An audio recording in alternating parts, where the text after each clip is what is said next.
All right. What is going on, everybody? It's your boy Tyler Gates, aka Tag Loud 205, man. Thank you guys so much for continuing to like up the channel, subscribing. I'm following my Instagrams, both my Instagrams, Tyler A. Gates and Tag Loud 205. Yes, I do have a setup behind me. I have Get Up behind me, my boy Jordan Rogers, Greeny, Paulie. It's going to be an amazing day because we got to talk about some things. We got to talk about, one, the trade deadline. We got to talk about how these are going to impact how the rest of the season is going to go. And on top of that, I want to talk about the Cowboys, the Jets, the full teardown, why Miami didn't trade Waddle. All of these things are coming into play. Yes, I will be going live Saturday morning as well. Probably Friday afternoon, maybe talk about college football. You have to just find out. But I will keep you guys intact about that. Now, our first thing we're going to talk about is we're going to talk about some deals that shocked the league. But first, if you have not subscribed, go ahead and subscribe. Thank you to Millions for allowing me to use their platform like they always are going to continue to do.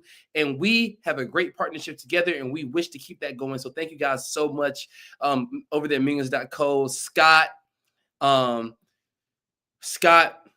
and the Whitaker brothers, thank you guys so much for allowing me this grateful opportunity. And it won't be an opportunity wasted. I will tell you that much. Now, let's get started. So, when we talk about the trade deadline, what were some of the biggest trades that happened? Well, we're going to talk about the quick hitters. I want to mention to you guys that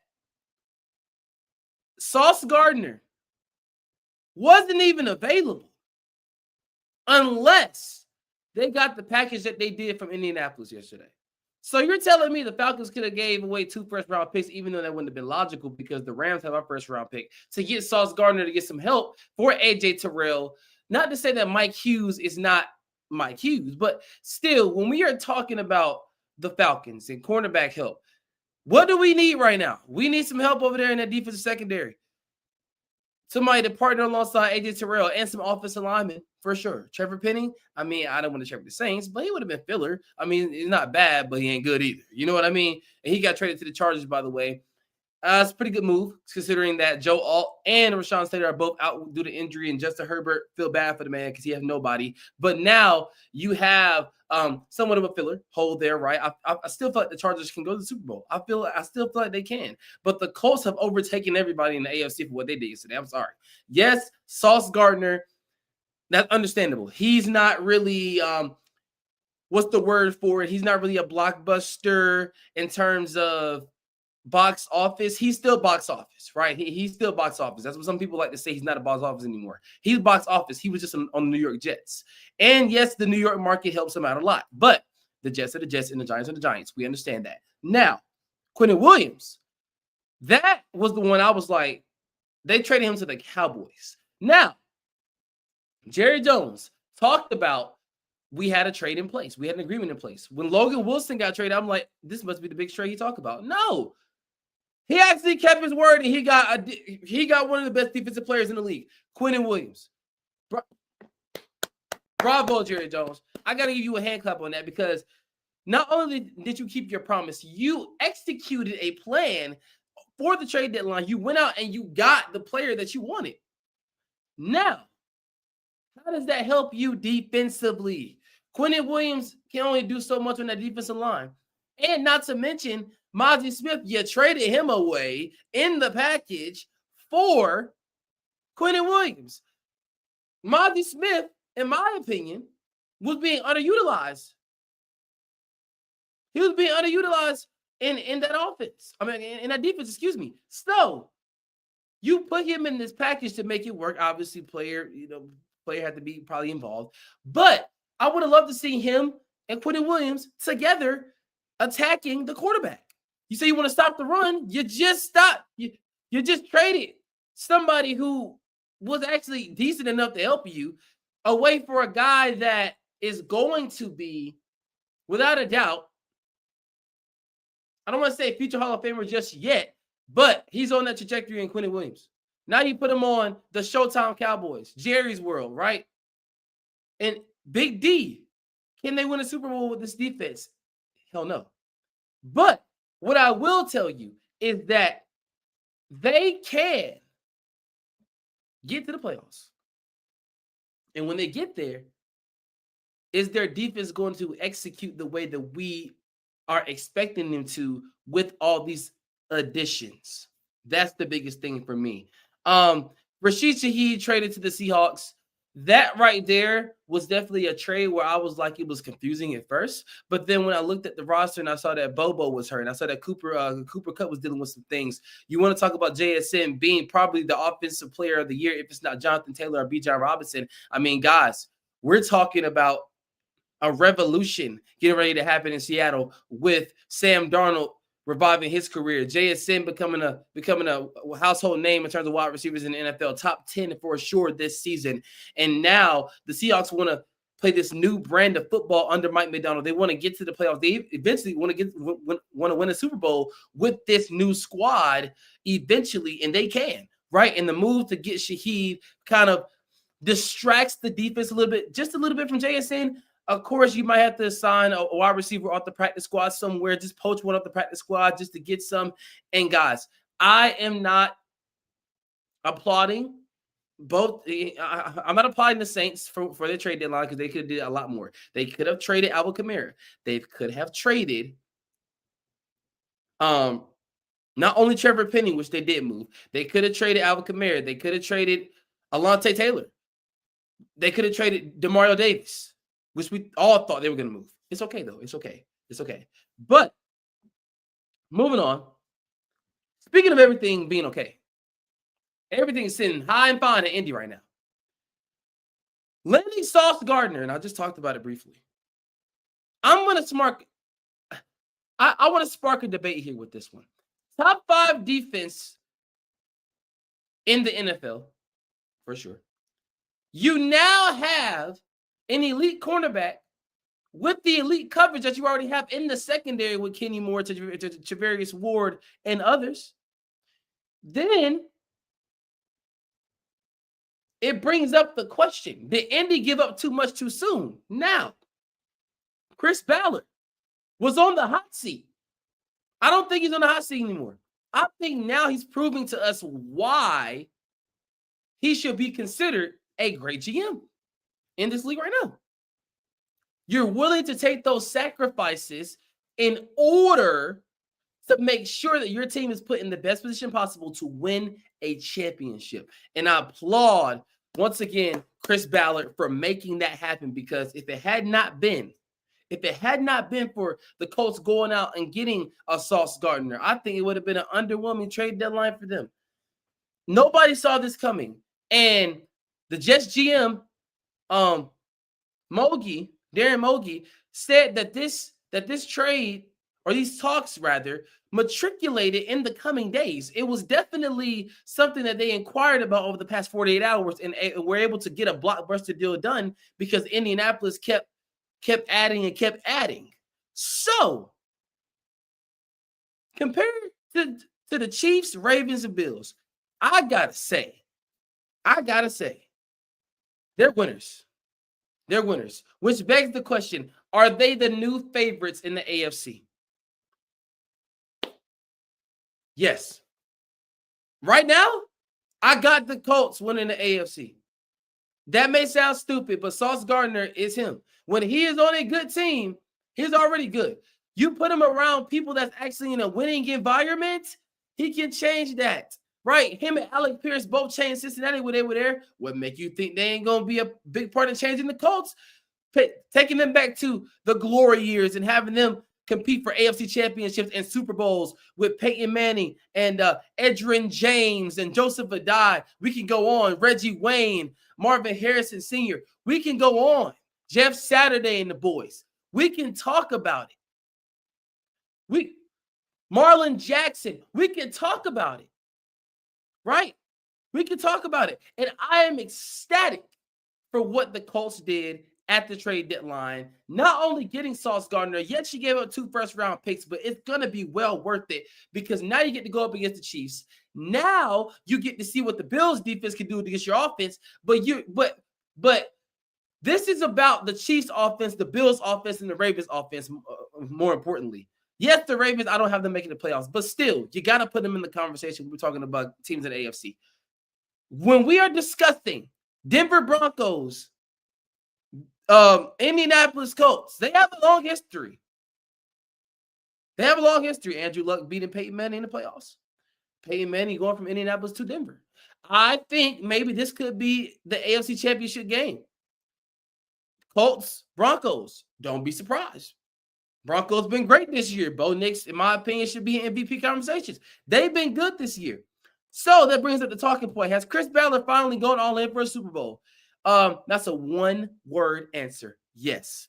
Yes. And segueing into the word yes and bringing in the word no, the Jets' complete teardown has me both saying yes and saying no. I cannot believe that you guys would trade Sauce Gardner and Quinnen Williams within the span of 3 hours of each other. And then on top of that, the value you got back, it was great. But still, you don't trade the two best players on your team at the 1-7.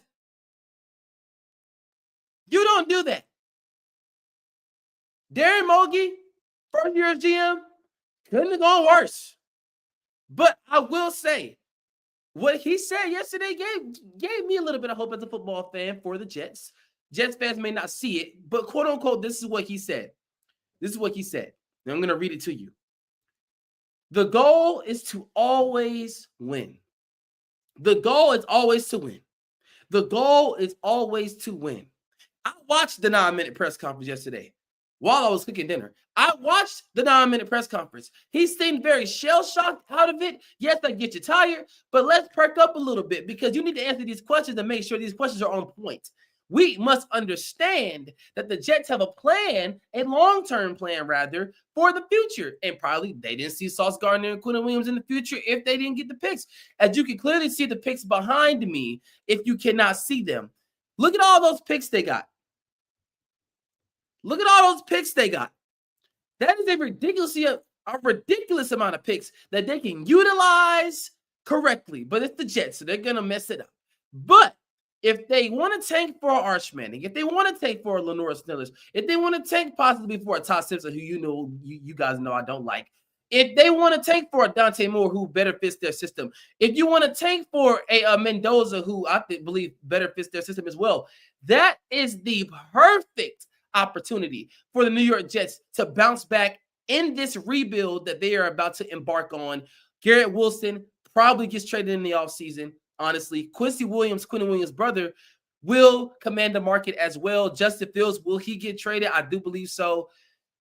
It's going to be a sad day. It's going to be a sad rest of the season and a sad offseason for the Jets because players not going to want to play for the Jets unless they overpay them. Let's be completely honest. It's more of those small market things, right? New York is a big market. People want to play in New York, but both the teams suck.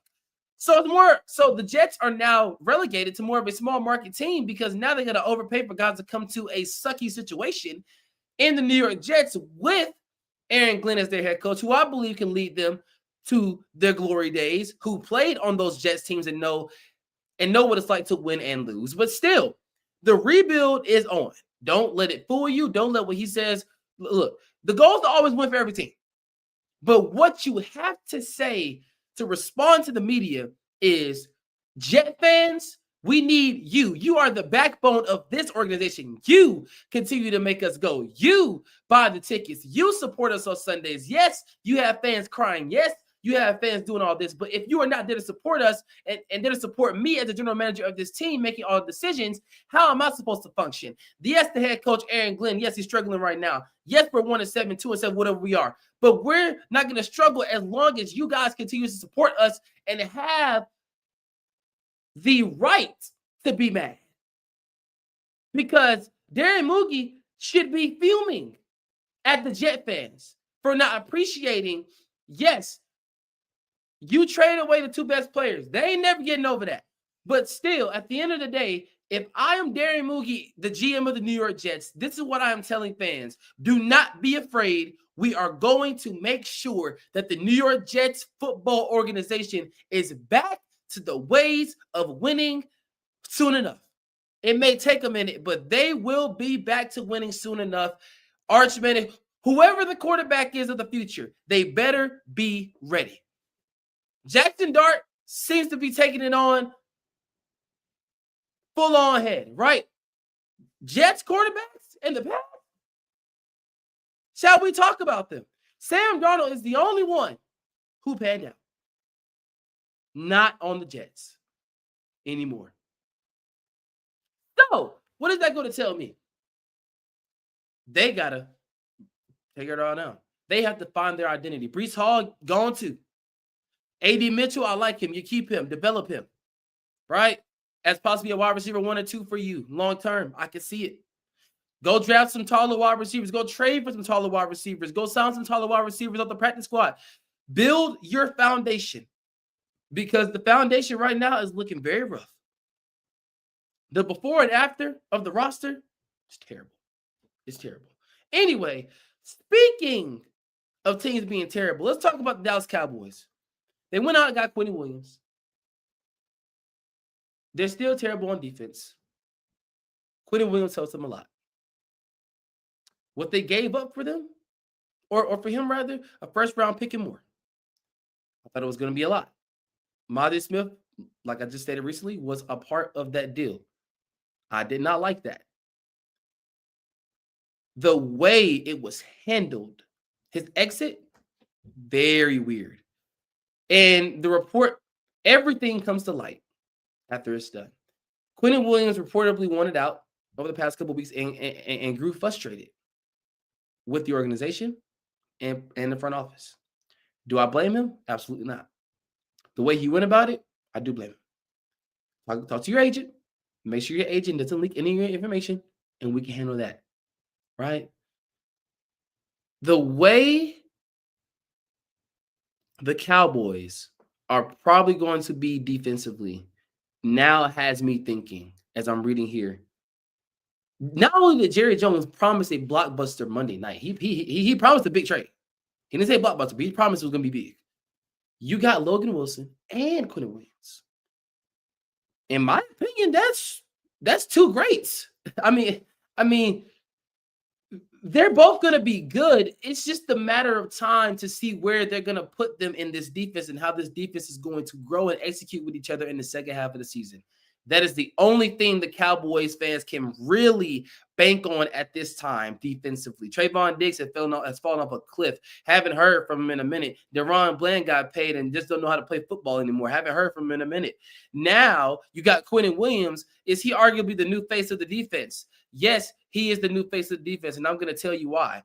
You don't have Micah Parsons anymore. Let's be honest. Trayvon Diggs, like I just said, fell off a cliff. Deron Bland forgot how to play football. Come on now. Now, when you think about the Cowboys defense, who you think about? You ain't think about Kenny Clark. Definitely think about Kenny Clark.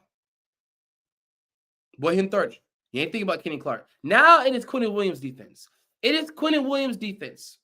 It is his defense right now. He has to prove that. He can't go in there and say, hey, it's my defense. No, you got to prove that. You got to take that, but I'm saying it. But you got to take that brass ring and say, hey, it's a new day in here. Forget what they're talking about. We are going to succeed defensively. And if you cannot do that properly, I don't know what to tell you. I don't know what to tell you. Jerry is almost at 90 years old. The boy's in his 80s. No time soon, but it's coming. Bro want to win a championship. The boy want to win a championship. The guy want to win a championship. Hello. And he makes a move like that. Swagoo, I saw your reaction, baby. Swagoo, I saw your reaction. I know you are happy about this, okay? And yes, you stated everything about they need to do more. They need to show us. And you are exactly right. But leadership and running and run stopping inside are my two breakdowns, and unlocking Quinnen Williams even more. Because I feel like he could be unleashed now. I feel like he was being held back a little bit in New York. Now, I feel like you can unlock him a little bit more, which brings up the question, does this finally close the gap between Dallas and Detroit defensively? You know, I could say Philadelphia, but I'm not going to say that. I say yes and no. Detroit's been struggling this year. Defense struggled, right? The Cowboys, when healthy, has a top defense in the NFC, maybe top 4 in the NFC. Can they execute it is the question. Can they execute it is the question. And my last thing here before we move on, please, Cowboys, don't screw this up. Don't screw this up. Now, speaking of don't screw this up, the Atlanta Braves, Snicker retired. It's all right. We got a new one. Walt Weiss, baby. He basically just got promoted. Out of all the people that we could have interviewed for our manager spot, our skipper spot, you chose Walt Weiss. He has something to prove to me and a lot of Braves fans in Braves country. This is a get it year. This is a World Series year for us. We get healthy, nobody's stopping us. We say it every year. Ronald Acuna being robbed of about 2 MVPs.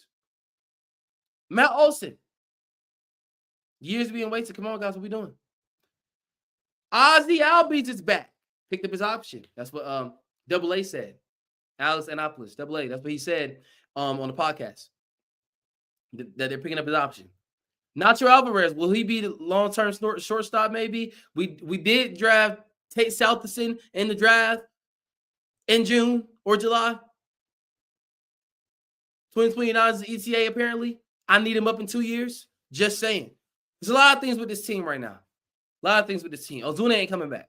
I will just tell you that right now. If he does, we need to check some pulses. We need to check some pulses. I'm just saying. But I'm going to keep this short and sweet before we close this out here. The one thing that hits close to home is that he used to play here, right? And he was a part of us since 2017. He's not an outsider. He's an Atlanta bred through and through. He understands what the Braves organization is about. He knows winning. He's a 2-time World Series champion. He knows winning. He's calm. He's respected in the baseball world. The perfect steady hand at the Brian Snitker's retirement, the heir apparent to Brian Snitker, rather. Longtime bench coach under Snit, former A's shortstop, and managed the Rockies from 2013 to 2016. Knows great players. Trevor Story, Nolan Arenado, to be exact. Todd Hilton. Knows great players. Troy Tulowitzki. He knows great players. All right. So, depending on this season for us, goes a long way to show what he can bring. Now, I'm gonna break down to you just a little bit about him, Braves fans, if you did not know about him. Background notes here: he played 14 seasons in the MLB, 1987 to 2000. He was the 1988 AL Rookie of the Year with the Oakland A's. Known for his leadership and defensive IQ, he served as the Braves bench coach since 2018. So yes, he's been with us as long as Acuna's been with us. Former Braves managers, I'm gonna go on the list in the modern era: Snit, Freddie Gonzalez, Bobby Cox, Joe Torre, and Chuck Tanner. All right, some great managers in the past. We have got to make sure that Walt Weiss turns into the next great Braves manager, win him a championship. We got to win my boy a championship, right? But the fan angle of this, West is continuity. This isn't a rebuild. This is a continuation of the Brave standard. That was a quote unquote. Here's another quote that they said: Atlanta's core stays intact. There's still a World Series favorite heading into the year of 2026, and both of those quotes I can agree on. Because when you are discussing one of the best teams since the year 2000, the Atlanta Braves got to be in the top 10, baby. We done had some great moments since the millennium. Okay? Great teams. Probably about 2 or 3 since the millennium. But still, this ain't the 90s. I wish it was. We got to get back to that 90s angle. How can we start winning World Series? How can we start winning a lot more? How can we start to gradually climb up that ladder to meet the Yankees, to meet the Cardinals, right? How can we start doing that in terms of World Series championships? It all starts in the front office with Alex Annapolis and the boys. So, closing out, The winners of this trade deadline, the Jets and their future, but they're also a loser. They're also a loser because you don't trade away those two guys. The Cowboys, they have a new front seven. I do have them as a winner. We got to see what this trade is going to matriculate to. We obviously have to see what Quinnen Williams is going to do for this defense, and can they make a run at the NFC title game. Also have as a winner at the Colts. I mean, it's obvious. Star power, baby. That's too much sauce. I mean, come on now.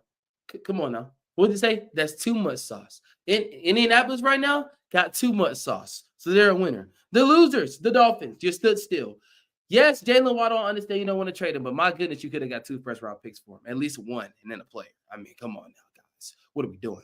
And then on top of that, the Saints, big loser. Big loser, in my opinion. Big loser.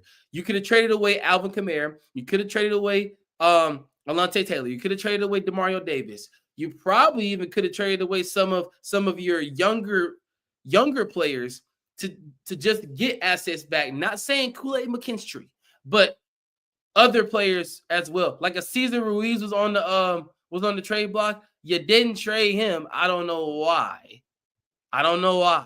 It's okay though. It's okay.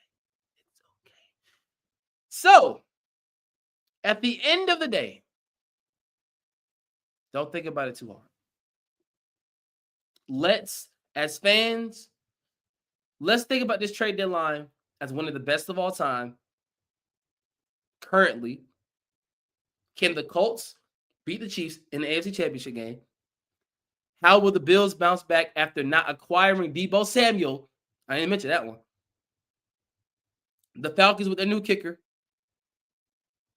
Zane Gonzalez, after we just cut Parker Romo. Ridiculous. We're on our third kicker. We're passing around kickers like they're food. We're passing around kickers. It's another video. Stay live, y'all. Stay tuned. We have a lot of questions that have to be answered. Once again, subscribe if you have not already to this YouTube channel. Follow me on Instagram. It should be somewhere down below on the screen. My Twitter as well. Guys, we are on the road to the playoffs. College football and NFL. Let's get hyped. Let's get packed. We are all ready for this. Once again, I am Tyler A. Gates, your top analyst for Millions.co, and I will